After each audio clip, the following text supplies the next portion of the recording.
জান্নাতে যাবে 120 কাতার মানুষ। কত কাতার?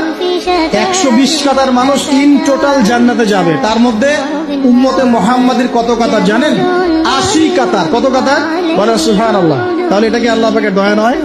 আল্লাহ আমাদেরকে ভালোবাসেন না? আচ্ছা, আল্লাহ পাক যে আমাদের কাছে তাওরাত, জাবুর, ইনজিল না পাঠিয়ে আল কোরআনের মতো কিতাব পাঠিয়েছেন, যে কিতাবের সমস্ত সমাধান আছে, এটা আল্লাহ পাকের রহমত, দয়া নয়? ভালোবাসা নয়?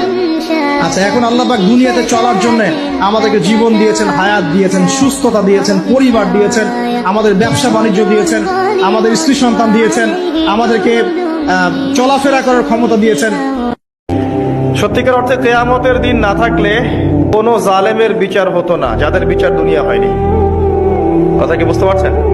যে জালেমদের বিচার দুনিয়াতে হয় নাই, তারা পার পেয়ে যেত। কিয়ামতের মাঠ আছে বলেই তারা পার পাবে না।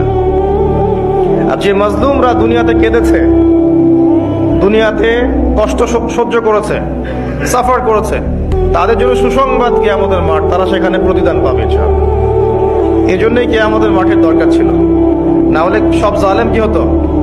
পার পেয়ে যেত, যারা দুনিয়াতে বিচার পায়নি। নিজে যদি পবিত্র থাকেন, নিজের চরিত্রকে পবিত্র রাখেন, ইনশাআল্লাহ আপনি সব দিক থেকে ভালো একজন মেয়ে পাবেন। নিজের চরিত্র ঠিক থাকবে না, জেনা করবেন, 10 ঘন্টার পানি খেয়ে আসবেন, দেখবেন যাকে বিয়ে করেছেন ও 15 ঘন্টার পানি খেয়ে আসছে। সতর্ক থাকবেন। আল্লাহ পাক হেফাজত করুন, বলি আমিন। বিপদ আপদ যদি চলে আসে, দোয়া ইউনুস পড়বো, বলবো লা ইলাহা ইল্লা আনতা সুবহানাকা ইন্নী কুনতু মিনাজ জালিমিন। আল্লাহ পাক যে কোনো বিপদ দূর করে দিবেন ইনশাআল্লাহ। সাক্ষাৎ মউত থেকে আল্লাহ পাক এই দোয়া পড়লে বাঁচাতে পারেন। রাসূল সাল্লাল্লাহু আলাইহি ওয়াসাল্লাম বলেছেন, কখনো উঁচু স্তরের লোকদের দিকে তাকাবে না। যার উঁচু বাড়ি আছে, তোমার চেয়ে উঁচু বাড়ি আছে, তোমার চেয়ে বড় গাড়ি আছে, তোমার চেয়ে বেশি টাকা আর্ন করে, ওদের দিকে দেখবে না, ওদের দিকে চোখ দিও না। বরং তোমার চেয়ে নিচে যারা আছে, দরিদ্র যারা, তোমার চেয়ে যারা দরিদ্র, ওদের দিকে তাকাও। তাহলে তুমি আল্লাহর নিয়ামতের শুকরিয়া আদায় করতে পারবে ইনশাআল্লাহ। প্রাণ খুলে আল্লাহকে ডাক দিয়ে বলেন, হে আল্লাহ, আলহামদুলিল্লাহ, তুমি অনেক ভালো রেখেছ, আমরা অনেক ভালো আছি, আমরা অনেক সুখে আছি। প্রাণ থেকে আওয়াজ করে বলেন, শুকর আলহামদুলিল্লাহ।